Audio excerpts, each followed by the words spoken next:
I need your I need your answers in chat. तो please आप जवाब दें कि आप लोगों के कौन कौन से बिजनेसेस हैं और आप कौन कौन से बिजनेसेस पे इस वक्त काम कर रहे हैं। मैं इसको थोड़ा सा और इलेबोरेट कर देती हूँ। बेसिकली अगर आप गारमेंट्स या कुछ ऐसा बेच रहे होते हैं जिसमें कपड़े इन्वॉल्व होते हैं तो वो एक गारमेंट का सेक्शन होता है, ठीक है। हेल्थ केयर या क्लॉथिंग ब्रांड्स की इंडस्ट्री होती है जिसमें आप एफएमसीजी प्रोडक्ट्स बेच रहे होते हैं, लाइक खाने पीने का या समथिंग, तो वो आपकी एफएमसीजी इंडस्ट्री होती है। इसी तरह आपकी कॉस्मेटिक इंडस्ट्री होती है जिसमें फेस या ब्यूटी से रिलेटेड कुछ चीज़ें होती हैं। फिर हेल्थ केयर इंडस्ट्री होती है जिसमें आप हेल्थ केयर की कोई भी प्रोडक्ट या कोई भी सर्विस बेच रहे होते हैं। ऑटोमोबाइल की एक इंडस्ट्री होती है जिसमें आप कार या गाड़ियों से रिलेटेड कुछ प्रोडक्ट्स बेच रहे होते हैं। तो बिफोर स्टार्टिंग दिस सेशन मैं जानना चाहती हूँ कि आप लोग किस इंडस्ट्री में काम कर रहे हैं, क्योंकि ये सेशन स्पेसिफिकली आप लोगों को ट्रेन करने के लिए है। तो मैं फिर आप लोगों को उस हिसाब से बेहतर एग्जांपल देके समझा सकूंगी अगर आप लोग मेरे से इंटरेक्ट करेंगे और मुझे बताएंगे कि आप लोग किस इंडस्ट्री से बिलोंग करते हैं, आपके कोर प्रोडक्ट्स क्या हैं जो आप बेचने लगे हैं, और आप बेसिकली किस तरह से इस कोर्स से फ़ायदा उठा सकते हैं, क्योंकि ये मार्केटिंग का कोर्स है ऑब्वियसली। तो जो भी आपका प्रोडक्ट होगा उससे रिलेटेड फिर आपने मार्केटिंग करनी होती है। मैं उम्मीद करती हूँ कि आपका जो इस सेशन को लेने का मकसद है वो ब्रांड और इन्फ्लुएंसर मार्केटिंग के बारे में जानना है। तो इसके लिए आपको बेसिक मार्केटिंग का पता है कि मार्केटिंग हमने क्यों करनी होती है। जब आप अपना बिजनेस बनाते हैं तो ऑब्वियसली आपने अपनी दुकान खोल ली, उसमें सारे प्रोडक्ट्स रख लिए और अब आपने उनको बेचना है, क्योंकि आपने बेचकर उनसे प्रॉफिट लेना है और इसी मकसद के लिए आपने अपना बिजनेस एक एस्टैब्लिश किया होता है। तो उसको बेचने के लिए आपको अपने सही कस्टमर तक जाना जरूरी है। सही कस्टमर तक आप एक एक तो घर जाके तो नहीं बता सकते हैं, ना ही हर कोई आपके जानने वाला होता है जिसे पता हो कि हाँ आपने ये बिजनेस शुरू किया है तो इसे हमने कैसे बेचना है। तो आपको वो एग्जैक्ट कस्टमर तक पहुंचने के लिए मार्केटिंग को यूज करना होता है।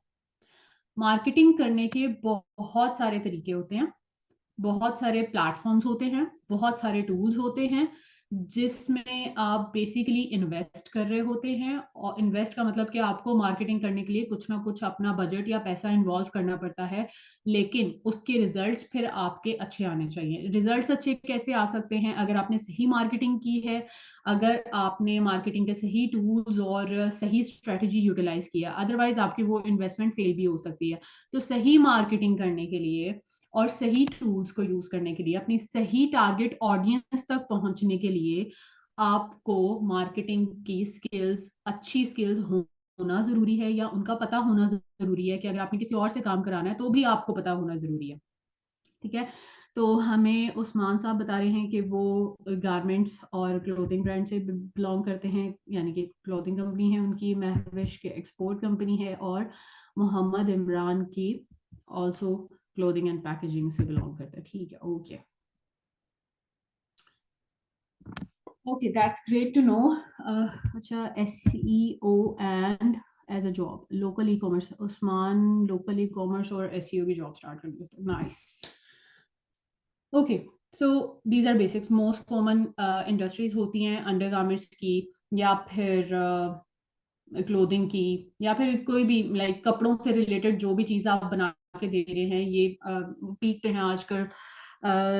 स्टार्टअप्स जो हैं इसके काफ़ी ज़्यादा खुल रहे हैं, और ये भी कह सकते हैं कि इसकी मार्केट काफ़ी सैचुरेट हो रही है। ठीक है, क्योंकि जो भी नया स्टार्टअप बनता है वो पहले ये सोचते हैं कि कपड़ा एक्सेसिबल है। ऑब्वियसली हर इलाके के हर रीजन में कपड़े एक्सेसिबल होते हैं, तो सस्ते भी मिल जाते हैं और उसमें प्रॉफिट मार्जिन भी ज़्यादा होता है। तो लोग इससे कपड़ों के अपने बिजनेस बनाना बेहतर समझते हैं, या कुछ लोग बेहतर समझते हैं, मे बी सारे ना समझते हो, या इजी टू सेल है। ठीक है, पर अभी इसमें मैं ये आपसे पूछना चाहती हूँ कि ब्रांड किसे कहते हैं, and I need your answers in chat. क्योंकि जब तक आप मुझे बताएंगे नहीं, जब तक आप मुझसे इंटरेक्ट करेंगे तो मैं आप लोगों को सही उस तरीके से गाइड नहीं कर सकूंगी, क्योंकि मुझे एग्जैक्ट आप लोगों को वो सिखाना है जो आपकी नीड है।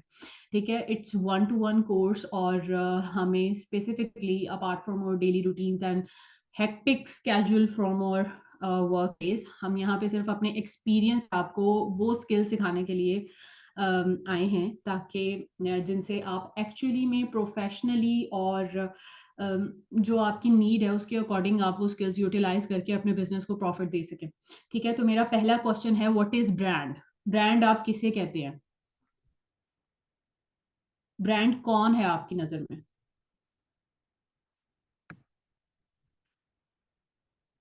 I am waiting for your answers, मुझे जल्दी से बताएं कि ब्रांड आप किसे कहते हैं।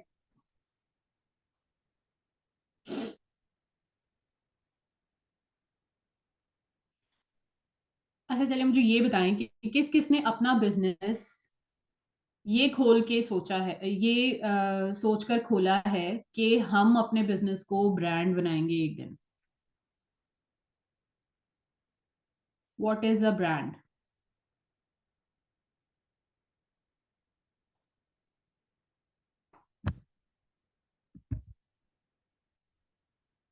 वेरी गुड उस्मान, आपने लिखा है कि जिसका नाम सुनकर बंदा फ्रॉम फॉरन पहचान ले, but purpose is to know how to start brand from scratch. Exactly, yes, मैंने Sidra Jabbar, very good to know. मैं विश ने प्रोडक्ट, ओके। तो हम पहले समझते हैं कि ब्रांड है क्या। ठीक है, जब तक हमें पता नहीं चलेगा ब्रांड क्या है, तब तक हम अपने बिजनेस को ब्रांड बना नहीं सकेंगे। ठीक है, अच्छा, अब आपने क्विक आंसर करना है मुझे। आप सब रेडी? मैं एक सवाल पूछने जा रही हूँ और आप लोगों ने मुझे उसका जवाब देना। सवाल है, पाकिस्तान की बेस्ट टेलीकम्युनिकेशन सर्विस प्रोवाइडर कौन है? पाकिस्तान का बेस्ट टेलीकम्युनिकेशन सर्विस प्रोवाइडर कौन है? जैज, इमरान ने कहा है जैज, उस्मान ने कहा है पीटीसीएल।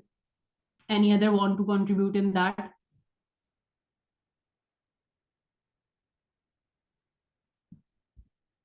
जोंग, अच्छा जी। तो I am gonna unmute Imran, अगर आप बताना चाहते हैं कि आपने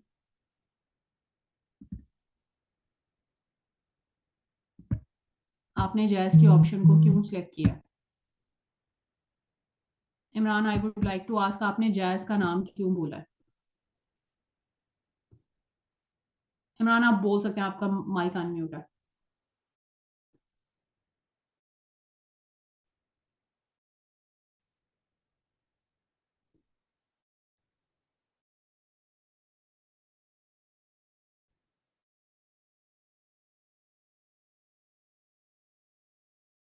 कनेक्ट फ्रॉम योर फोन और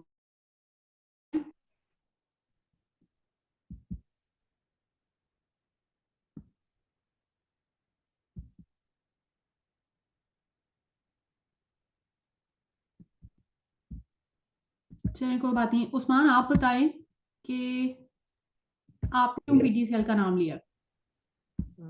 अस्सलाम वालेकुम मैडम। इसके लिए था कि ब्रिटिश जो है सबसे पुरानी टेलीकॉम कंपनी है पाकिस्तान में। तो इस वजह से, हम्म। लेकिन जो दूसरे भाई ने नाम लिया जैज, वो हम्म। इसलिए मैंने लिया होगा कि वो जो है ना सबसे ज़्यादा वो फर्स्ट कंपनी थी as a mobile operator, other than hmm. Pak telecom जो पहले की होती थी।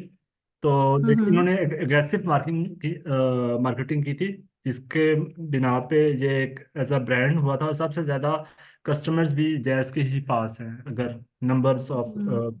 कस्टमर्स हम्म। कह लें या उनकी जो सेंस यूटिलाइज हुई हैं वो जैस की ही हुई हैं अभी तक। हमारा तो आइडिया आपने यही बिल्कुल है। सही कहा है, आपने बिल्कुल सही कहा है। और आपको कैसे पता कि जैस के कस्टमर सबसे ज्यादा है? ये डाटा आपको गूगल बता रहा है? मैडम अभी तो मैंने नहीं सर्च किया। मुझे ये बस पता है कि क्योंकि वो सर्च काफ़ी नहीं किया? ठीक है, नहीं वेरी गुड, सर्च नहीं आपका आंसर बिल्कुल ठीक है। मैं आपको म्यूट करने लगी हूँ और जवाब भी आपके पास ही है, अभी मैं बताती हूँ कैसे। अच्छा, उस्मान ने और मोहम्मद इमरान ने और बाकी सब ने भी, जिन्होंने जो जो जवाब दिया है, इन्होंने गूगल से सर्च नहीं किया और अभी अभी इन्हें जवाब कहाँ से आया, कैसे पता चला कि ये ब्रांड है? क्योंकि इसमें बेसिकली ब्रांड इमेज बन चुका है कि जैज इज अ ब्रांड। क्यों? क्योंकि जैज ने इतनी मार्केटिंग की है, इतनी मार्केटिंग की है, इतनी मार्केटिंग की है कि वो लोगों के दिमागों में घुस गया। ये मार्केटिंग करने का तरीका, और इस तरह से मार्केटिंग करने का तरीका कि लोग आपको इतनी दफा देखें, इतनी दफा देखें कि वो अनकॉन्शियसली आपका नाम ले लें। ठीक है, अब जैज ने एक ह्यूज बजट लगाया हुआ है अपनी मार्केटिंग के ऊपर, तो कैसे उसके कस्टमर्स कम हो, तो कैसे उसका नाम ना लें कस्टमर्स अनकॉन्शियसली। तो ब्रांड बनाते कैसे हैं? Brand is the name of consistency. आपने कॉन्टिन्यूसली एक चीज के ऊपर एफर्ट करनी होती है। ठीक है, आपका, आप फॉर एग्जांपल, आपने अपना लोगो बनाना है। सबसे पहले आप अपनी कंपनी का लोगो बनाते हैं ना अपनी वेबसाइट और शॉपिफाई के ऊपर लगाने के लिए। अच्छा, आपके बीच में कोई भी क्वेश्चंस हो तो आप लोग मुझे मैसेजेस कर सकते हैं किसी भी वक्त, या कोई मेरी बात ना समझ आ रही हो, ठीक है? तो इसमें मैं आपको सबसे पहले ये बताती हूँ कि आपने जब आप अपना लोगो बनाते हैं तो ऑब्वियसली आपने माइंड में कुछ रखा होता है कि मुझे ये वाले कलर्स चाहिए, मेरा लोगो ऐसा दिखना चाहिए। या फिर ये लोगो हो सकता है कल को ब्रांड बन जाए, जो कि यहाँ पे बहुत सारे लोगों की ख्वाहिश भी है, जैसे कि अभी सिद्रा ने भी बताया। तो ऑब्वियसली उससे बनाने के पीछे आपका कोई मकसद होता है, या वो कलर आपको अच्छा लग रहा होता है, या वो नाम आपको अच्छा लग रहा होता है। ठीक है, वही नाम जब आप कंसिस्टेंट रखते हैं कुछ सालों तक, वो नाम लोग देखते हैं प्रोडक्ट्स के ऊपर, चीजों के ऊपर, और करते करते करते करते ऑब्वियसली, जैसे अभी बताया कि पीटीसीएल को इतने साल हो गए हैं, सबसे पहली कंपनी थी, पीटीसीएल का नाम लोगों को क्यों नहीं आता होगा, लेकिन स्टिल अभी टेलीकम्युनिकेशन में लोग प्रेफर नहीं करते पीटीसीएल को बोलने के लिए, जैज को ही बोलते हैं, क्योंकि जैज ने, जबकि पहले इसका नाम मोबलिंग था, फिर भी जैज ने आते ही अपनी ऐसी मार्केटिंग की है और इतनी मार्केटिंग की है, इतना ब्रांड इमेज अपना बनाया है कि लोग जानते हैं जैज को, टेलीकम्युनिकेशन इज जैज। ठीक है, इसी तरह से क्लॉथिंग ब्रांड्स होते हैं, कुछ नेशनल लेवल के होते हैं, कुछ इंटरनेशनल लेवल के होते हैं, बाकी सब ब्रांड्स भी उसी तरीके से होते हैं। अब जैसे कि मैं कहूँ कि घर घर में, हर घर में होते हैं। मिसालों का ब्रांड कौन सा है, तो आप लोग कहेंगे नेशनल है, शान फूड है, समथिंग है। ऑब्वियसली बाकी सारों के नाम तो याद ही नहीं होंगे, किसी को क्या पता कि जिया फैक्ट्री भी कोई मिसाले शसाले या कुछ बना रही है, बिकॉज उन्होंने उतना इन्वेस्ट नहीं किया। अब हर बिजनेस अपने बजट के अकॉर्डिंग इन्वेस्ट कर सकता है। ठीक है, हर बिजनेस की अपनी कैपेसिटी होती है इन्वेस्टमेंट की, क्योंकि मार्केटिंग इज एन इन्वेस्टमेंट, और आप उसमें कितने पैसे लगाते हैं ये आप पे डिपेंड करता है। ठीक है, आपके बिजनेस पे डिपेंड करता है, लेकिन आप उन कम पैसों को या ज्यादा पैसों को सही यूटिलाइज कर रहे हैं तो आपकी मार्केटिंग इफेक्टिव है, और वो आपको रिटर्न मिलेगा in case of your profit और समथिंग। ठीक है, ब्रांड कैसे बनता है?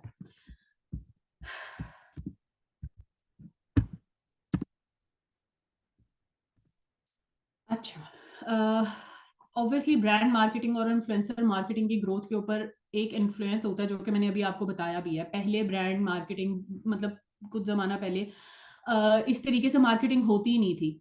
या सादा अल्फाजों में मैं कहूँ, या आप लोगों ने भी शायद कहीं देखा होगा, तो लोग रक्षों के पीछे बैनर लगा के या ढोल बजाते हुए सड़कों में से गुजर रहे होते थे कि हम मार्केटिंग कर रहे हैं, कुछ नया खुल गया आज आपके इलाके में। लोग ऐलान करते हुए जा रहे होते थे हाथ में माइक स्पीकर लेके, हर घर तक पहुंचने के लिए वो ये तरीका यूज करते थे। अब बहुत सारे सोशल मीडिया प्लेटफॉर्म्स आगे हैं, और बहुत सारे टूल्स आगे हैं मार्केटिंग और ब्रांडिंग करने के लिए, तो हम उनको यूटिलाइज करते हैं, जिनमें से हम दो चीजें इस कोर्स में पढ़ेंगे। एक ब्रांड मार्केटिंग, ब्रांड मार्केटिंग के लिए क्या होता है, और इन्फ्लुएंसर इन्फ्लुएंसर मार्केटिंग किसे कहते हैं, और उससे आप अपनी मार्केटिंग और सेल्स कैसे इंक्रीज कर सकते हैं।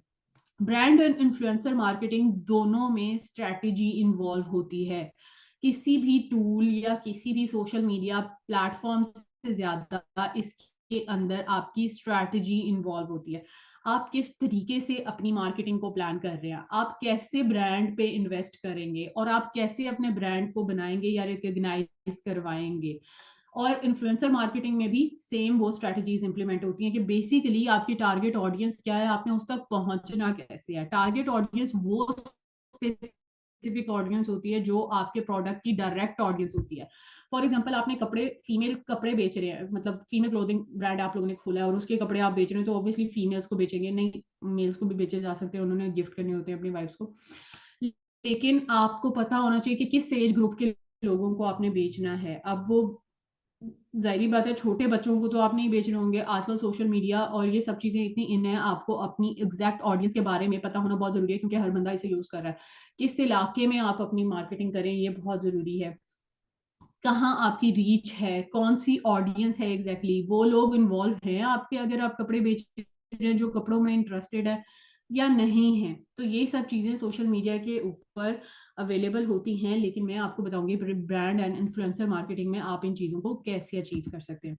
ब्रांड मार्केटिंग, ब्रांड मार्केटिंग क्या होती है? जैसे कि इस तस्वीर से भी आपको नजर आ रहा होगा कि बंदा एक कलर सेलेक्ट कर रहा है। आप लोगों ने भी जब अपने ब्रांड्स ओपन किए होंगे तो अपने लोगों को कलर स्कीम या कुछ डिजाइन सोचा होगा। किसी ने सर्कुलर लोगो बनाया होगा, किसी ने रेक्टेंगुलर लोगो बनाया होगा, उसकी कोई कलर थीम रखी होगी जो आपको पसंद आ रहा होगा, या कुछ सोच के रखा होगा कि ये कलर कल को अगर मैं अपने डब्बे पे प्रिंट करता हूँ तो उसके ऊपर कैसा कलर आएगा इसका, क्या वो कलर ठीक भी आएगा, क्या हम उस कलर को डिस्प्ले कर सकेंगे, क्या मेरी प्रिंटिंग कंपनी इस कलर को सही से प्रिंट कर सकेगी या नहीं। ठीक है, क्योंकि क्यों ये चीजें इंपॉर्टेंट होती हैं, क्यों वो कलर इंपॉर्टेंट है आपके लिए कि आप उसके बारे में ये सोच रहे हैं।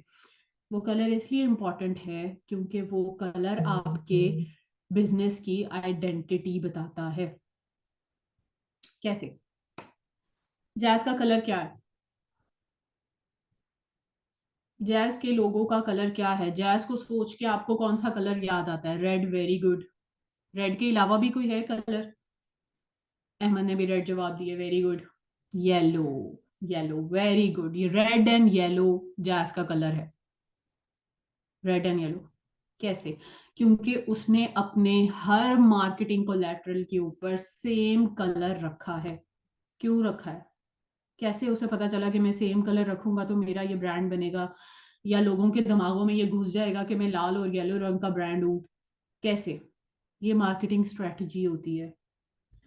जब आपने लोगों के दिमागों में घुसना होता है तो आप मार्केटिंग स्ट्रेटजी बनाते हैं, जिसको ब्रांड गाइडलाइंस कहते हैं।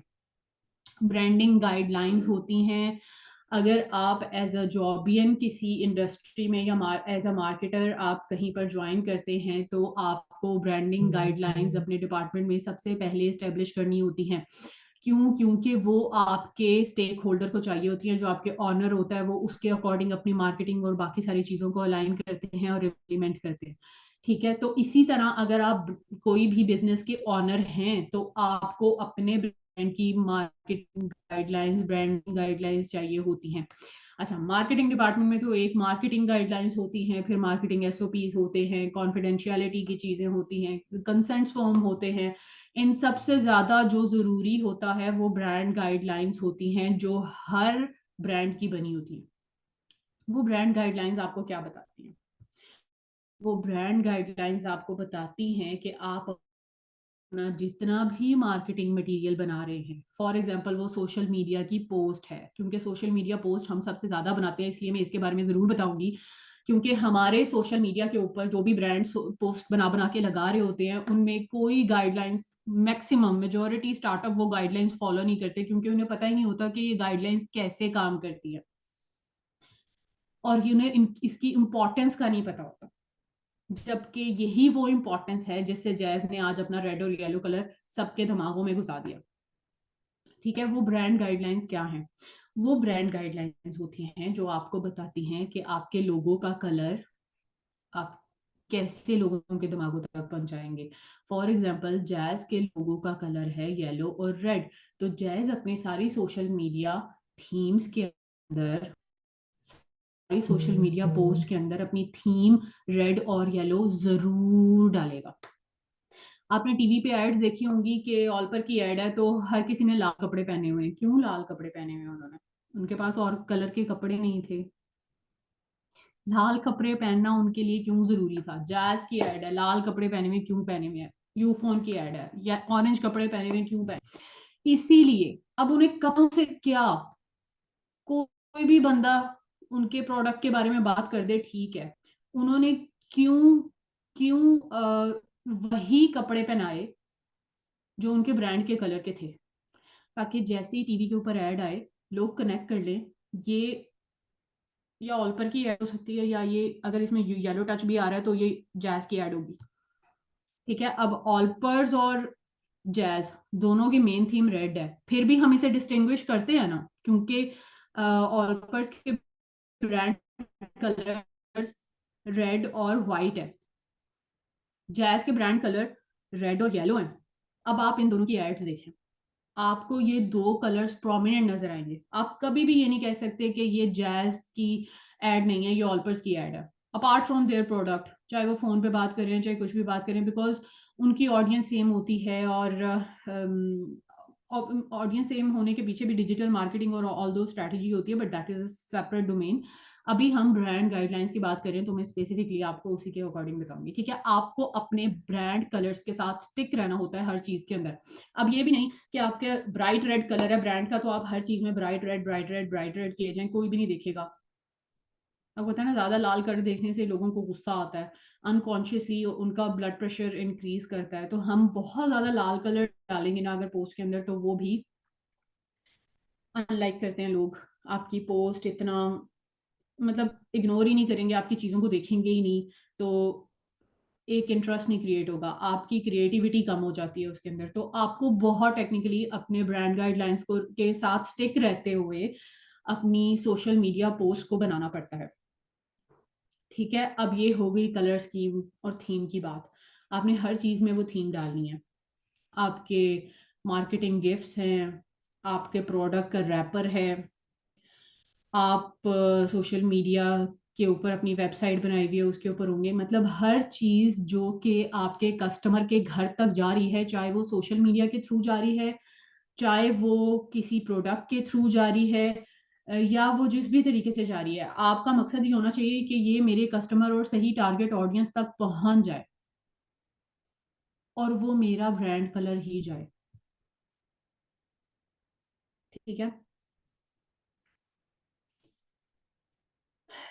तो ये हो गई ब्रांड कलर की बात।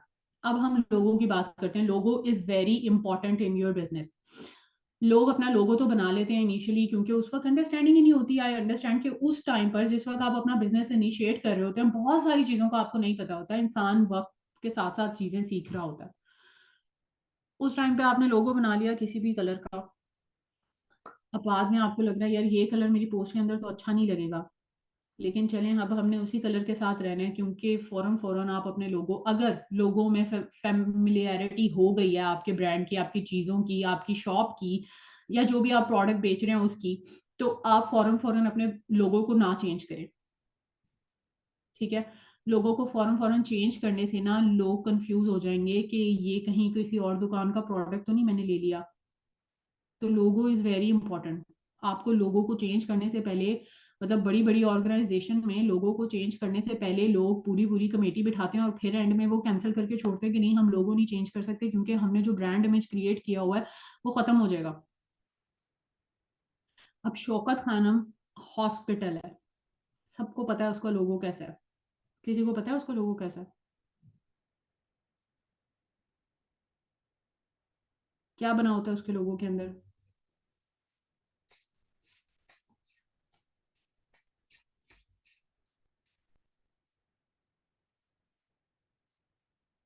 चांद बने होते हैं, बिल्कुल। लेकिन उसने अपना नहीं चेंज किया लोगो। किसी 100 किस्म के तरीकों से अपना नाम लिख लेता है, लेकिन अपना लोगो चेंज नहीं करता। क्यों? क्योंकि वो उसका आइडेंटिटी मार्क है। लोगो की गाइडलाइंस होती हैं। ठीक है, लोगो अगर फॉर एग्जांपल आप अपनी सोशल मीडिया की बात कर रहे हैं, तो आपके सोशल मीडिया पोस्ट के ऊपर लोगो किस कॉर्नर में आएगा? आप राइट टॉप कॉर्नर पे लोगो रख रहे हैं, आप लेफ्ट टॉप कॉर्नर पे लोगो रख रहे हैं, आप लोअर साइड पे राइट या लेफ्ट लोगो रख रहे हैं, या मिड में कहीं रख रहे हैं आप अपना लोगो, आपकी हर सोशल मीडिया पोस्ट के अंदर लोगो सेम जगह पे होना चाहिए। क्यों? क्यों होना चाहिए? कौन बताएगा क्यों सेम जगह पे हर पोस्ट के अंदर लोगो होना चाहिए? जल्दी से मुझे आंसर्स चाहिए सबके।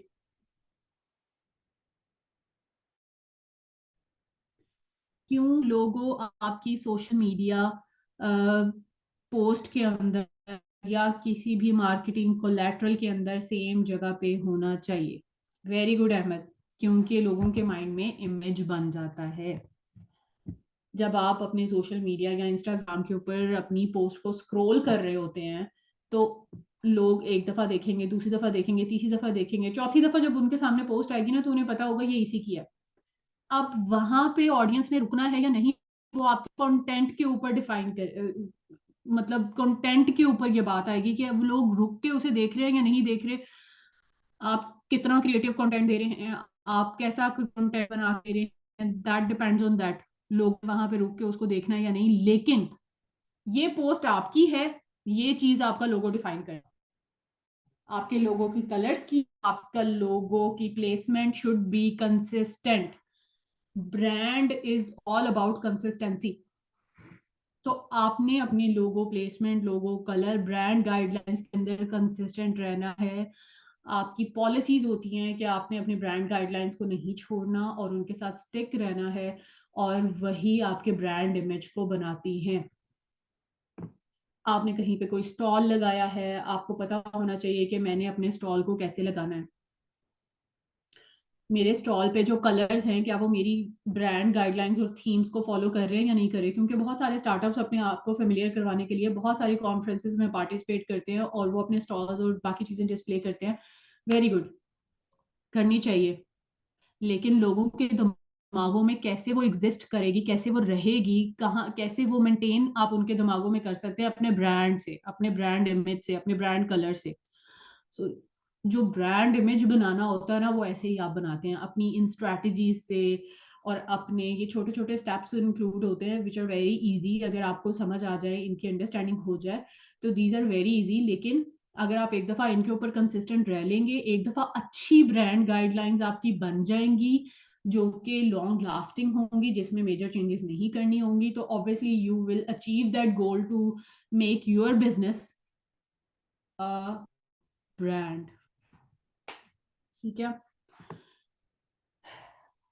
ब्रांडिंग गाइडलाइंस में आपके लोगों की प्लेसमेंट मैटर करती है।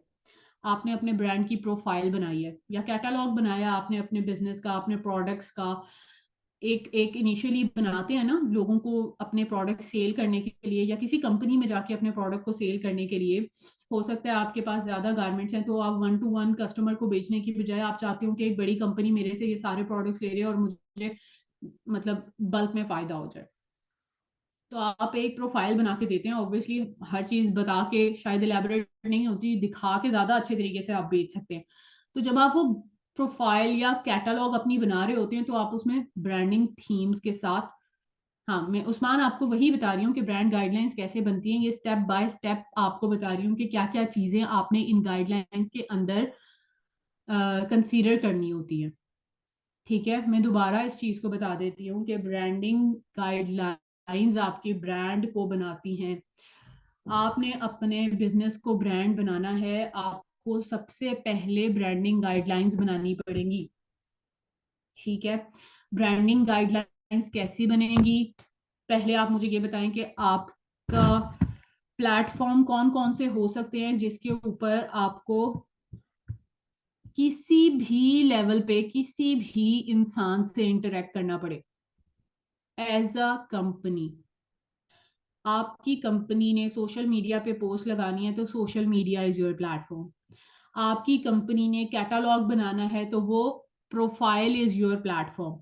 आपकी कंपनी ने प्रोडक्ट बेचना है, आपने रैपर बनाना है, उसका बॉक्सिंग करनी है, उसकी उसके ऊपर अपना लोगो लगाना है, वो that is also your marketing collateral. ठीक है, मार्केटिंग कोलैटरल इसलिए कहते हैं कि हर वो चीज जिसके ऊपर आपके ब्रांड का कलर या आपके ब्रांड का लोगो आता है, या हर वो मटेरियल जिसके ऊपर आपने अपने बिजनेस का नाम रखना होता है, ये सब चीजें मार्केटिंग कोलैटरल होती हैं। कोलैटरल मतलब कि जैसे अगर आपने अपने बिजनेस के नाम का पेन भी बना के देना है तो आप उस पेन को भी कोलैटरल कहेंगे। इस कोलैटरल में क्या क्या चीजें आ जाती हैं ये मैं वो आपको बता रही हूँ। ठीक है, सोशल मीडिया प्लेटफॉर्म्स आ जाते हैं, डिजिटली आप जहां जहां अपने आप को डिस्प्ले कर रहे हैं एज ए कंपनी, वो सब चीजें आ जाती हैं। ठीक है, फिर आप मतलब कन्वेंशनल मार्केटिंग होती है ना, बेसिकली फ्लायर्स बना के देना, अपनी कॉर्पोरेट की चीजें बनाना। यानी कि आप अगर आपने अपने लेटर हेड्स बनाने हैं वो भी आपका मार्केटिंग कलेक्ट्रल है। आपने बिलबोर्ड लगाना है कल को मार्केट में, वो भी आपका मार्केटिंग कलेक्ट्रल है। आपने कहीं पे स्टॉल लगाना है, आपने अपना बैकड्रॉप बनाना है, ये भी आपका मार्केटिंग कलेक्ट्रल है। आपने डायरी बनानी है, अपनी कोई बॉटल बनानी है, या आपने अपने ही प्रोडक्ट के ऊपर अपना लेबल करना है, तो ये भी आपका मार्केटिंग कलेक्ट्रल है। ठीक है। और क्या क्या मार्केटिंग कलेक्ट्रल में होता है, आपने एसएमएस भेजना है, ये भी आपका मार्केटिंग कलेक्ट्रल। लाइक लोग एसएमएस के थ्रू भी मार्केटिंग करते हैं। और मतलब ये सब, वो हर एक चीज जिसके ऊपर आपके बिजनेस का नाम लिखा जाएगा वो आपका मार्केटिंग कलेक्ट्रल है। ठीक है। ये सारी मीडियम को, कि आपने किस किस मीडियम के ऊपर मार्केटिंग करनी है, आपको हर एक चीज की गाइडलाइन का पता होना चाहिए। ठीक है। गाइडलाइन मतलब कि आपने अपना लोगो कहाँ लगाना है। जैसे कि अभी मैंने बताया, सबसे इजी जो सबसे इनिशियल स्टेप होता है आपकी मार्केटिंग का, वो होता है सोशल मीडिया की पोस्ट। तो आपने जब सोशल मीडिया की पोस्ट बनानी है तो आपको पता होना चाहिए कि मेरे लोगो का साइज कितना होगा, और आपने हर दफा अपने लोगो का साइज को उतना ही रखना है। ये ना हो कि एक पोस्ट में वो छोटा नजर आ रहा है, दूसरी पोस्ट में वो उससे बड़ा नजर, तीसरी पोस्ट में वो उससे बड़ा नजर आ रहा है, कोई अलाइनमेंट नहीं है, कभी आप लेफ्ट पे लगा रहे हैं, कभी आप राइट पे लगा रहे हैं। कैसे पता चलेगा आपको कि किस जगह पे लगाना है? कल को आप नहीं पोस्ट बना रहे, कोई और पोस्ट बना रहे, तो उसे कैसे पता चलेगा कि मैं कैसे सिमिलर पोस्ट बनाऊं जो मेरे बॉस ने बनाई थी? कैसे? ब्रांड गाइडलाइन से। ये होती हैं आपकी ब्रांडिंग गाइडलाइंस, कि सोशल मीडिया की पोस्ट बन रही है तो उस पे आपके लोगो का साइज कितना होगा, साइज की प्लेसमेंट कहाँ होगी, आपकी पोस्ट का फुटर का कलर क्या होगा, और वो फुटर का कलर फिक्स क्यों रखना जरूरी है, ताकि आपके ब्रांडिंग कलर हमेशा हर पोस्ट में कंसिस्टेंट रहें। फुटर की गाइडलाइंस होती हैं, वो फुटर आपकी पोस्ट के ऊपर फिक्स रहता है, आपकी एक ग्रिड फाइनल हो जाती है सोशल मीडिया पोस्ट के लिए, जो कि आपके ब्रांडिंग गाइडलाइंस के अकॉर्डिंग होती है। अब ये गाइडलाइन आप अपनी मर्जी से बना सकते हैं, जैसी आपको पसंद हो। हर बंदे की मार्केटिंग में डिफरेंट पोस्ट से रिलेटेड डिफरेंट चॉइस होती है, डिफरेंट टेस्ट होता है। ठीक है। आपको जैसे कि मैं अब बताऊं कि अनकॉन्शियसली मुझे पता है कि जैज अपनी पोस्ट के ऊपर लोगों को लेफ्ट टॉप कॉर्नर पे रखता है। ऐसे ही है। क्या सबको पता है कि जैज का लोगो लेफ्ट टॉप कॉर्नर पे होता है? अब आप मुझे देख के बताएं कि जैज का लोगो का साइज उसकी हर पोस्ट जो लगी होगी उसके अंदर सेम साइज का होगा।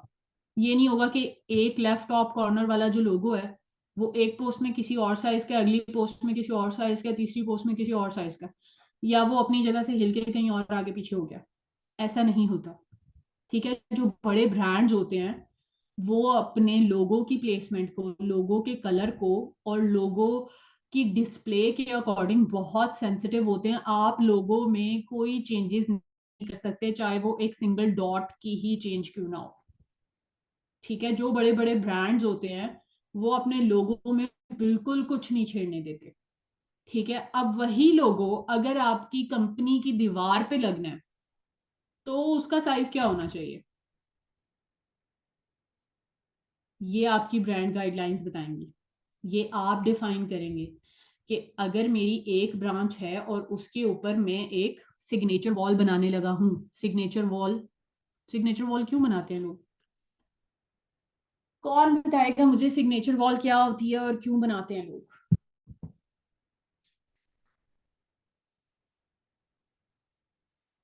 कौन कौन से लोग लाहौर में रहते हैं? आप में से कौन कौन है जो लाहौर से बिलोंग करता है? वो मुझे अगले सवाल का जवाब देगा।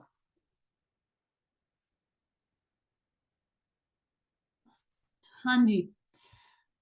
Usman very good, Imran very good. आप एम आलम रोड से कभी गुजरे हैं? आप एम्पोरियम मॉल गए हैं? आप पैकेजेस मॉल गए हैं? ऑब्वियसली गए होंगे, लाहौर में रहते हैं। Very good Ahmad, very good. अब मैं अगर एक सवाल पूछूं, क्या इन तीनों लोकेशंस के ऊपर खाड़ी की दुकान है? यस। कैसे पता? अगर आप गए नहीं कभी खाड़ी की दुकान के अंदर, ठीक है, आप गए नहीं, आपने कभी कोई कपड़े नहीं खरीदे, ऑब्वियसली यू जेंट्स, मतलब हो भी सकता है गए हो, बट अनकॉन्शियसली आप वहां से गुजरे हैं, आपको पता है कि खाड़ी की दुकान की तरह। क्यों? क्योंकि हर लोकेशन पर उसने एक सिग्नेचर वॉल बनाई हुई है ना, लकड़ियां टेढ़ी टेढ़ी करके ऐसे लगी हुई है ब्लैक कलर की। पता है ना आपको? किस किस ने वो वॉल देखी है?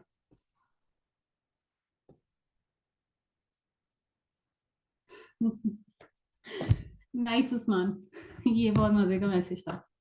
टेक्स वाला, वुडन स्ट्रिप्स हैं। वेरी गुड इमरान जी, आप सब ने देखी है। क्यों बनाई होती है उन्होंने? मतलब दुकान से क्या ताल्लुक? खाड़ी ने अपने कपड़े बेचने हैं, सबको पता है खाड़ी के कपड़े अच्छे हैं, वो किसी गंदी सी दुकान में भी अपने कपड़े बना के रख देंगे, तो मैं तो जाऊंगी खरीदने के लिए, क्योंकि मुझे उसके कपड़े पसंद है, मैं तो खाड़ी से लूंगी सूट।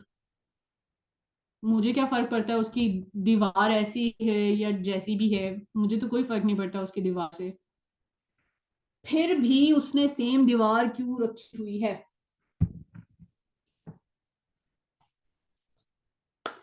क्योंकि ये उसके ब्रांड इमेज को क्रिएट करती है। लोग उस रोड से या उस जगह से गुजरेंगे और अनकॉन्शियसली उन्हें पता होगा कि ये खाड़ी की दुकान है। ठीक है, ये इस तरीके से आप ब्रांड इमेज क्रिएट करते हैं। Brand image, it's an image in your mind. ठीक है, तो इसी वजह से हर कोई अपने ब्रांड को मेंटेन करने के लिए एक एक्सट्रीम लेवल तक जाता है, जैसे कि दुकान की एक दीवार, कोई ऐसी दीवार जो हर कस्टमर को नजर आएगी या हर आसपास के गुजरने वाले को नजर आएगी, वो उस दीवार को यूनिक बनाते हैं अपनी आइडेंटिटी से रिलेट करके। ठीक है, अब वो आपके लोगो जैसी नहीं होगी दीवार। अब खाड़ी का लोगो ऐसे तो नहीं है ना, खाड़ी का लोगो तो क्लाउड जैसा है, लेकिन उसकी दीवार स्ट्राइप जैसी है। ठीक है, वो एक यूनिक डिजाइन, आप अपनी मर्जी से कोई भी डिजाइन चूज कर सकते हैं। क्या लोग जब एक दुकान के अंदर जाएं तो वो अनकॉन्शियसली इसे कोरिलेट कर लें कि ये उस ब्रांड से रिलेटेड है, चाहे उसने बाहर बोर्ड के ऊपर आपका नाम देखा है या नहीं देखा। ठीक है, अब जैसे बैंक्स के एग्जेक्टिव, बैंक्स की जो ब्रांचेस होती हैं वो थोड़ी डिफरेंट होती हैं। ठीक है, और जो नॉर्मल बैंक होते हैं, फॉर एग्जांपल बैंक एचबीएल की बात करते हैं, HBL is very common. HBL bank की सारी ब्रांचेस ऑलमोस्ट बाहर से सेम लग रही होती हैं, लेकिन एचबीएल प्रेस्टीज की जो ब्रांच है वो डिफरेंट है। ठीक है, उन्होंने अपनी उस ब्रांच को यूनिक इसलिए बनाया कि लोग बाहर से गुजरते हुए पता चल जाए कि अच्छा यहाँ पे प्रेस्टीज कस्टमर्स को एंटरटेन किया जाता है। वो जरा हाई क्लास कस्टमर होते हैं, एलीट क्लास कस्टमर्स होते हैं जो डायमंड और बड़ी कैटेगरी में होते हैं। ऑब्वियसली उधर सर्विसेज भी डिफरेंट होती हैं, बट लोग अपनी ब्रांड गाइडलाइंस में अपनी शॉप की लुक को भी इंक्लूड करते हैं। ठीक है, अभी हम बात कर रहे थे स्टॉल्स की। स्टॉल्स की बात इसलिए कर रहे थे क्योंकि जो स्मॉल स्टार्टअप्स होते हैं वो स्टॉल वगैरह में इन्वेस्ट कर रहे होते हैं और उन्हें पता होना चाहिए कि हम अपना स्टॉल कैसा रखें। अभी लास्ट में एक एक्सपो सेंटर में एक्सपो हुआ था और शेखू स्टील ने बेस्ट अवार्ड लिया है, एक बेस्ट स्टॉल का। ठीक है, best stall making award of the year goes to Shekhu steel. उन्होंने पिछले साल 2023 में जितनी भी कॉन्फ्रेंसेस में पार्टिसिपेट किया है उनका स्टॉल सेम था, सबसे बड़ा था और यूनिक स्टॉल था। लोग दूर से देख के पहचान लेते थे, दूर से क्या, वो तो नजर ही एक ही आ रहा होता था बाकी सारे स्टॉल्स के आगे। इतना ह्यूज स्टॉल था वो, और उसको अवार्ड मिला अपने स्टॉल के ऊपर। अब नेक्स्ट टाइम जब कहीं पर भी, चाहे लोगों ने सोशल मीडिया पे देखा हो या ना देखा हो, जहां पर भी वो स्टॉल नजर आएगा लोग ये कहेंगे ये शेखू स्टील का स्टॉल है। ठीक है, तो ये इमेज बनाना होता है बेसिकली लोगों के माइंड में, वो इमेज ऐसे बनता है। अब घराना, ठीक है, रियल एस्टेट इंडस्ट्री की बात करें, घराना ने जब इन किया मार्केट में, उसने पूरे लाहौर को लाल लाल कर दिया। इवन जो पुलिस स्टेशन के बाहर छतरियां लगी होती हैं, ट्रैफिक पुलिस के, जहां पर बंदे खड़े होते हैं और उनकी छतरियों को भी उन्होंने ब्रांडिंग करके वहां पर लगाया, और फ्लाईओवर्स के ऊपर ब्रांडिंग कर दी। ऑब्वियसली सो नॉर्मल मीडियम्स तो उन्होंने यूज किए अपनी ब्रांडिंग के लिए, जैसे कि फ्लाई वो ये क्या होते हैं, बिल बोर्ड्स और डिजिटल स्टीमर्स और बाकी सब चीजें, ये तो यूज किए उन्होंने। लेकिन उन्होंने कहाँ कहाँ तक अपनी ब्रांड और अपने लोगों को पहुंचाया कि आपकी सोच, लाहौर का कोई हिस्सा ऐसा नहीं था जो रेड कलर ना डिस्प्ले कर रहा हो। अब वो भी रेड ही था, लेकिन उन्होंने बहुत अच्छे से डिस्प्ले किया।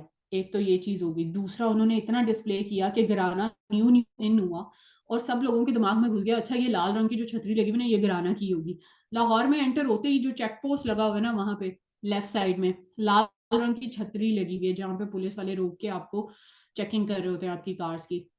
तो वो घराना की है, सबको पता है, जो लोग वहां से गुजरेंगे उन्हें पता चलेगा। ठीक है, आपने अपने आप को कहाँ कहाँ रीच करना है, ये मार्केटिंग, आपको मार्केटिंग कोलैटरल्स या जो आपने मार्केटिंग के अंदर चीजें इन्वॉल्व करनी है, वो आपको बताएंगी आपने कितने लोगों तक, कितने एरिए तक, कहाँ कहाँ तक रीच करना है लोगों को। और उनके ऊपर जो आपकी थीम, जो आपका स्टाइल, जो आपके लोगों को प्रेजेंट कर रहा होगा, जिससे लोगों को ये पता चले ये इस ब्रांड का है, वो आपकी ब्रांड गाइडलाइंस बताएंगी। ठीक है, तो ब्रांड गाइडलाइंस बनाना बहुत जरूरी होता है। अगर आप एकदम से इम्पैक्ट लाना चाहते हैं मार्केट में, तो आपने कंसिस्टेंसी रखते हुए हर जगह पर सेम अपना लोगो, अपनी ब्रांडिंग डिस्प्ले करनी होती है, चाहे वो सोशल मीडिया है, चाहे वो डिजिटल स्टीमर्स हैं जो नॉर्मली रोड्स के ऊपर लगे होते हैं, या चाहे वो बिल बोर्ड है, या चाहे वो कोई भी ऐसी जगह है जहाँ पे आप अपना लोगो डिस्प्ले कर रहे हैं, आप अपनी स्टैंडीज बना रहे हैं, आपके उसके ऊपर स्टैंडी का साइज कितना है। ठीक है, स्टैंडीज तो हर कोई बनाता है ना अपने बिजनेस की, कि लोग अंदर आए, वो एक दफा पढ़ के उन्हें पता चल जाए कि हम क्या कर रहे हैं, क्या बेच रहे हैं, या वो किसी कैंप लगा रहे हैं किसी जगह पे, या किसी एक्सपो में पार्टिसिपेट कर रहे हैं, तो अपनी स्टैंडीज जरूर रखते हैं। ठीक है, तो स्टैंडीज में स्टैंडीज का साइज कितना है, ये नहीं कि एक छोटी स्टैंडी हो, एक बड़ी स्टैंडी हो, एक उससे बड़ी स्टैंडी हो, एक अजीब से डिजाइन की स्टैंडी हो, आपकी स्टैंडीज भी सेम होती हैं। ठीक है, आपकी स्टैंडीज का साइज सेम होता है, लोगो प्लेसमेंट सेम होती है, आपने जो फुटर दिया है स्टैंडी में या सोशल मीडिया पोस्ट में, उसके अंदर आपने क्या इंफॉर्मेशन डाली है वो भी आपकी सेम होनी चाहिए, ताकि लोगों को, अगर आपने वहां पर अपना मोबाइल नंबर या कॉन्टैक्ट नंबर दिया हुआ है ना, तो वो भी लोगों के दिमाग में फिक्स हो जाए कि ये कॉन्टैक्ट नंबर है, हर जगह सेम कॉन्टैक्ट नंबर हो, और हर जगह सेम साइज में डिस्प्ले होना चाहिए। ये नहीं, मैं ये नहीं कहूंगी कि जो आपने साइज रखा है सोशल मीडिया पोस्ट का, वही साइज आप एक स्टैंडी के ऊपर रखेंगे, नहीं। आपके सोशल मीडिया पोस्ट की अलहदा गाइडलाइन होंगी, आपके मार्केटिंग कोलैटरल्स की अलहदा गाइडलाइंस होंगी, डिजिटल बिलबोर्ड लगाना है अगर आपने सड़क के ऊपर, तो उसकी अलहदा गाइडलाइंस होंगी कि कितना साइज होगा, क्या फुटर होगा, नहीं होगा, किस डायरेक्शन में आप अपनी पोस्ट बनाएंगे, इंग्लिश में बनाएंगे, उर्दू में बनाएंगे, क्या मार्केट है, क्या डिमांड है, उर्दू में बनाएंगे तो आपने क्या अलाइनमेंट रखनी है, इंग्लिश में बनाएंगे तो क्या अलाइनमेंट रखनी है, ये सारे पॉइंट्स जो कि दूसरे को एग्जैक्ट बता सकें कि ये ब्रांड है, वो सारी चीजें इंक्लूड होती हैं ब्रांडिंग गाइडलाइंस में। और इस तरह से आप अपने ब्रांड को डिस्टिंग्विश करते हैं और गाइडलाइंस बनाते हैं। अच्छा, लास्ट 15 मिनट रह गए हैं, अगर आपके कोई क्वेश्चन है अब तक के तो प्लीज मुझे जरूर बताएं।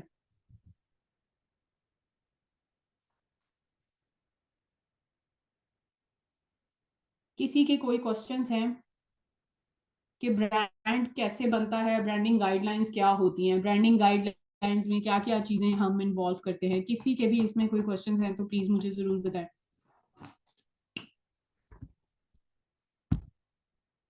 मिनट,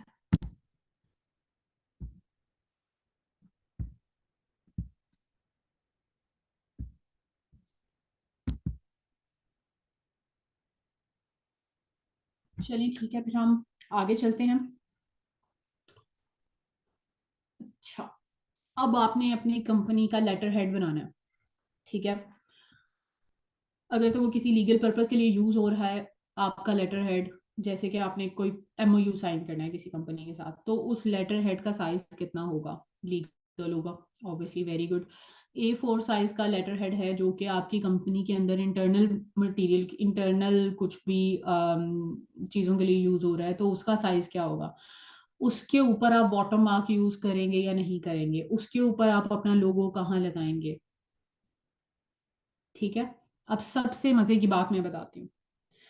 ब्रांड गाइडलाइंस लोग इस हद तक बनाते हैं कि उन्हें यह भी पता होता है कि अगर हमारी कंपनी से कोई लेटर किसी के पास जा रहा है तो उसका फॉन्ट स्टाइल क्या होगा और फॉन्ट साइज क्या होगा। ये जो बड़ी बड़ी कंपनीज और ब्रांड्स होते हैं ना, इनका लेटर या इनकी ईमेल भी ब्रांड गाइडलाइंस के अकॉर्डिंग होती हैं और आइडेंटिकल होती हैं। ठीक है। अगर आपकी company Arial style font style को like Arial font style is your signature style, तो लोग हर चीज उसी फॉन्ट के अंदर यूज करेंगे, चाहे वो आपकी प्रोफाइल है, चाहे वो आपने ईमेल लिखी है, या चाहे आप किसी को लेटर लिख रहे हैं सॉफ्ट कॉपी में, या लिख के टाइप करके प्रिंट कर रहे हैं, तो आपका वो सिग्नेचर ठीक होगा। अब इसमें मैं एक और मजे की बात बताती हूँ। जो बड़ी बड़ी कंपनीज होती हैं वो पैसे लगा के अपने लिए सिग्नेचर और आइडेंटिकल फॉन्ट बनवाती हैं ताकि उनकी आइडेंटिटी को मेंटेन रखा जा सके मार्केट में। लोग इतने कॉन्शियस होते हैं अपनी ब्रांडिंग के ऊपर। तो ये जो बड़े बड़े ब्रांड्स हैं ये इस लेवल तक ऐसे नहीं पहुंच गए कि इन्होंने किसी भी सफे के ऊपर कोई भी साइज के ऊपर किसी भी कलर में कुछ भी लिख दिया। आपके ऑफिशियल ईमेल है तो उसका कलर क्या होगा, आपके सिग्नेचर हैं तो मतलब किसी अथॉरिटी ने, सीनियर सीईओ या चेयरमैन समथिंग डायरेक्टर ने अगर कोई किसी चीज पे सिग्नेचर करके दिए हैं तो वो किस कलर के होंगे। ये चीजें छोटी छोटी छोटी छोटी होती हैं लेकिन आपके ब्रांड इमेज को क्रिएट करती हैं। इतना सबकॉन्शियस के अंदर घुस जाती हैं अपनी कंसिस्टेंसी की वजह से कि लोग अनकॉन्शियसली पहचान लेते हैं कि ये है। अब जैसे कि आपने इस लेक्चर के शुरू में जैस का नाम लिया, ठीक है। हाँ, जेन जी के लिए ब्रांडिंग कैसी करनी चाहिए। आजकल एडवांसमेंट का जमाना है, ठीक है। आपकी पोस्ट डिजिटल जितनी होती हैं या डिजिटल कंटेंट जितना डिस्प्ले करती हैं वो उतना ही कैची होता है जेन जी के लिए, ठीक है। ब्रांडिंग उनके लिए भी सेम होती है। ब्रांडिंग गाइडलाइंस होती हैं, वो आपके कंटेंट पे अफेक्ट नहीं करती। जेन जी के लिए आपको कोई स्पेशल ब्रांड गाइडलाइंस बनाने की जरूरत नहीं है। आप अपने प्रोडक्ट के अकॉर्डिंग डिसेंट गाइडलाइंस बनाएं जो आपको बेहतर लगती हैं, जो आपको लगेगा कि ये अगले को पढ़ के भी ठीक लगेगा। अब ये नहीं कि आप यहाँ पे फॉर एग्जांपल जैसे कि ये स्लाइड मेरी आपको डिस्प्ले में नजर आ रही है, अब मैं कहूँ कि नहीं मेरा फॉन्ट साइज कंपनी का आइडेंटिकल तो 8 फॉन्ट होगा, चाहे वो अगले से पढ़ा जाए या ना पढ़ा जाए। ठीक है। तो ये आपने दूसरे के लिए एक्सेसिबल बनाना है, इजी टू अंडरस्टैंड बनाना है, ताकि अगला बंदा जब अपनी गाइडलाइंस डिफाइन कर रहा हो, तो जिस वक्त अपनी गाइडलाइंस डिफाइन की जाती हैं अगला बंदा जो उनको पढ़ रहा है या जिस तक वो कंटेंट पहुंच रहा है वो इजी टू अंडरस्टैंड हो। ठीक है। इसमें जेन जी या कोई और ऐसे बड़ा छोटा मायने नहीं रखता। इसमें आपका कस्टमर इज योर कस्टमर, वो कस्टमर किसी भी एज का हो सकता है। अच्छा, एक और बात, अगर कोई आपका कस्टमर नहीं है,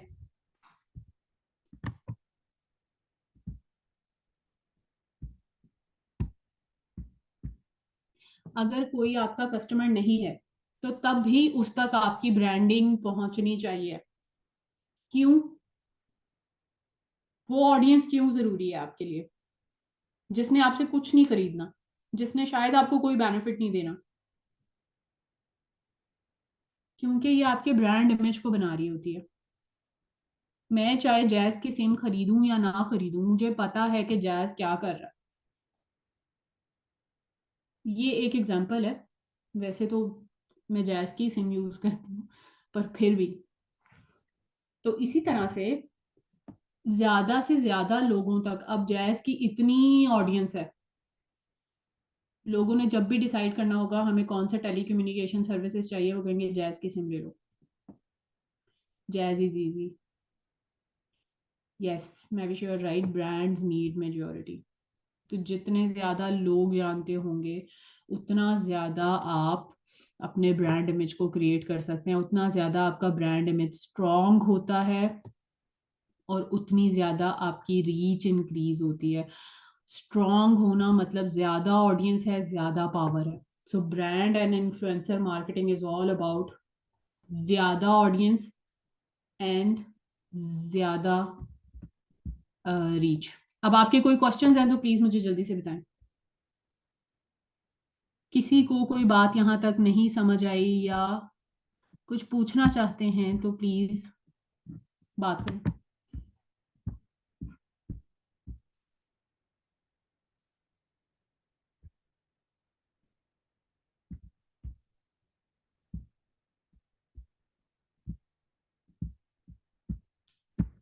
हाँ जी, any questions?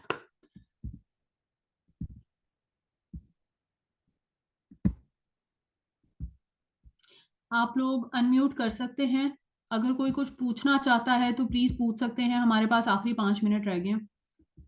But I really want to know, किसी के कोई क्वेश्चंस हैं या आप लोगों की ब्रांड से रिलेटेड डिमांड कंप्लीट हुई है नहीं हुई, अंडरस्टैंडिंग क्लियर हुई है या नहीं हुई, किसी के कोई क्वेश्चंस हैं, कोई पर्सनल क्वेश्चन है अपने बिजनेस से रिलेटेड तो भी पूछ सकते हैं। हमारे ऑफिशियल नंबर के ऊपर आप मैसेज करके भी मुझसे कुछ भी पूछ सकते हैं, वो ऑफिशियल नंबर की एक्सेस मेरे पास भी है। तो आपने जब भी कोई आपका ब्रांड या इन्फ्लुएंसर मार्केटिंग से रिलेटेड क्वेश्चन हो, इवन ड्यूरिंग दिस कोर्स या फिर इस कोर्स के बाद भी, तब भी मैं अवेलेबल होंगी उन्हें आंसर करने के लिए। और आपकी स्पेशल कोई गाइडलाइंस आप लोगों ने लेनी हो, अपनी स्पेसिफिक कस्टमाइज्ड गाइडलाइंस लेनी हो या उनमें हेल्प चाहिए हो, तो भी deployers.pk आपकी हेल्प करेगा इन आपकी चीज़ों को इस्टेब्लिश करने में, क्योंकि ये आपकी स्किल डेवलपमेंट क्लासेस हैं, आपके बिजनेस को ग्रो करने के लिए क्लासेस की जा रही हैं, और ये सारे ऑनलाइन कोर्सेज आपके बिजनेस को प्रॉफिट में लाने के लिए और बेनिफिट देने के लिए किए जा रहे हैं। अस्सलाम वालेकुम। वालेकुम अस्सलाम। मैम मेरा एक क्वेश्चन ये है कि अब जैसे मेरी कंपनी है एक्सपोर्ट, तो उसके लिए ब्रांडिंग मतलब हमें इंटरनेशनल लेवल पे करनी चाहिए या हमें पाकिस्तान में ही करनी चाहिए? ब्रांडिंग आपके अपने बिजनेस की होती है, आप जो मार्केटिंग। अपने बिजनेस पे डिस्प्ले करने लगे हैं ब्रांडिंग उसकी होगी, चाहे वो आप इंटरनेशनल लेवल पे डिस्प्ले कर रहे हो या नेशनल लेवल पे डिस्प्ले कर रहे हो, आप जो चीज डिस्प्ले कर रहे हैं वो आपका ब्रांड इमेज बनाएगी। ठीक है, अब वो चीज क्या हो सकती है जिसकी मैंने आपको एग्जांपल दी है कि वो अगर सोशल मीडिया पोस्ट है जिसको आपने फेसबुक के थ्रू इंटरनेशनली बूस्ट करना है, तो वो पोस्ट आपके ब्रांड इमेज को क्रिएट करेगी। अब अगर अमेरिका में कोई एक्स वाई जी बंदा बैठा है और उसने आपके ब्रांड का नाम क्या है, महविश? नफीली। नफीली ट्रेडर्स। नफील ट्रेडर्स की कोई पोस्ट देखी है, ठीक है, उसको क्या पता नफील का मतलब क्या है, उसको तो ये भी नहीं पता होगा। लेकिन जब वो रेपिटेटिवली एक पोस्ट देखेगा और उससे इंटरेक्ट होगा तो उसे पता चलेगा कि ये नफील की पोस्ट है। ठीक है, आपके क्रिएटिव कंटेंट को लोगों तक पहुंचाने के लिए और उसमें कंसिस्टेंसी रखने के लिए आपको ब्रांड इमेज क्रिएट करना पड़ता है। ठीक है, आपने बहुत जबरदस्त क्रिएटिव कंटेंट बना लिया, आपका प्रोडक्ट बहुत अमेजिंग है, ठीक है, लोग इंटरेस्टेड भी हैं उसे देखने में, आपने एक पोस्ट लगाई, आपने अगली दफा दूसरी पोस्ट लगाई, अब लोगों ने जो पहली पोस्ट देखी थी और उससे इंटरेस्ट लिया था और उससे उन्हें पता चला था कि ये बहुत क्रिएटिव है ना फील्ड ट्रेडर्स, अगली दफा जब उसकी पोस्ट वो अनकॉन्शियसली चाह रहे होंगे ना कि हम देखें कि अगली दफा ये क्या पोस्ट करते हैं, और वो उनकी आंखों के सामने से स्क्रॉल होके निकल गई है, क्यों? क्योंकि सेम थीम नहीं थी, सेम कलर नहीं था, तो वो कंसिस्टेंसी टूट गई, आपका अपने कस्टमर के साथ इंटरेक्शन लूज हो जाता है। एक्सक्यूज मी मैम, आपने ब्रांड को बहुत अच्छा एक्सप्लेन किया है, वो हमारे कंसेप्ट हो गए क्लियर। लेकिन मैं ये बात करना चाह रही हूँ कि जैसे अब हमारा एक्सपोर्ट लेवल पे हमने उसकी मार्केटिंग करनी है, तो यहाँ पे बिल बोर्ड लगाने का तो फायदा ही नहीं है क्योंकि वो तो जाना ही बाहर है और बाहर की हमें ऑडियंस चाहिए। तो उसके जी, लिए सिर्फ हमारे पास ऑनलाइन प्लेटफॉर्म होगा बस? आप अपना बिलबोर्ड अमेरिका में लगा दें। अच्छा, ये तो वहां पे करना आपकी होगा। मार्केटिंग स्ट्रैटेजी पे डिपेंड करेगा कि आपने मार्केटिंग कैसे करनी है, कहाँ करनी है। ऑब्वियसली अगर आपने अमेरिका की मार्केटिंग, अमेरिका के लोगों तक, ऑडियंस तक पहुंचना है, तो आप देखेंगे ना कि मैं उनकी ऑडियंस तक मेरी क्या क्या चीज़ पहुंच सकती है। आपके पास पैसे हैं, आप वहाँ के बिलबोर्ड कंपनी से रब्ता करें, वो आपका बिलबोर्ड लगाएंगे, आपका ट्विन टावर के ऊपर आपकी तस्वीर चला देंगे, आपके पास अगर इतने पैसे हैं तो। So this depend on your marketing strategy and budget कि आपने अपनी ऑडियंस को रीच कैसे करना है, आपकी जो कंसिस्टेंसी होगी रीच करने की। अब फॉर एग्जांपल आपने एक बिलबोर्ड लगा दिया है, वो किसी और रंग का है, और दूसरा बिलबोर्ड लगा दिया वो किसी और रंग का है, तो लोग समझ नहीं पाएंगे। ये लोगों के माइंड को अनकॉन्शियसली कंफ्यूज कर देगा। ठीक है महविश, आई होप मैं आपको सही से समझा पा रही हूँ ये बात कि ब्रांड इमेज बनाना और मार्केटिंग स्ट्रैटेजी, ये दो डिफरेंट चीजें हैं। मार्केटिंग स्ट्रैटेजी तब बनती है जब आप अपने ब्रांड गाइडलाइंस को बना लेते हैं, उसके बाद आप अपनी स्ट्रैटेजी बनाते हैं। आपने बता दिया कि मैंने सोशल मीडिया पे ये कलर थीम रखनी है, या ये पोस्ट का साइज होगा, या ये पोस्ट का डिजाइन होगा। अब फॉर एग्जांपल आप एक कैंपेन रन करते हैं, तो वो कैंपेन कब कैंपेन लगती है, जब वो पूरी कैंपेन के कलर थीम और उसके डिजाइन। Okay ma'am,